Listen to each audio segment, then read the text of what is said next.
Ni OG Diaz kinumpirmang nagkaayos na ang Kathniel.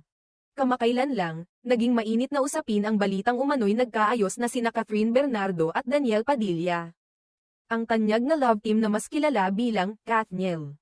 Ang mga tagahanga ng Kathniel ay hindi nakaligtas sa saya at kasiyahan nang marinig nila ang balitang ito, kaya't nagdiwang sila ng marami. Ngunit hanggang ngayon, wala pang opisyal na pahayag mula sa mga aktor tungkol dito. Habang ang mga tagahanga ay abalang nagpapalitan ng opinyon at nag-aabang ng kumpirmasyon mula mismo kay Catherine at Daniel. Isang source na malapit kay OG Diaz ang nagbigay ng pahayag hinggil sa isyong ito. Ayon sa source, tunay nga na nagkaayos sina Catherine at Daniel. Ngunit nilinaw nitong hindi pa raw ito nangangahulugang nagbalikan na sila. Ayon sa source na ito, eto nga may nakausap akong malapit kay Daniel. Ayun nga sabi, yes Tito Ug. Nagkaayos sila. Pero yung balikan, wala pa.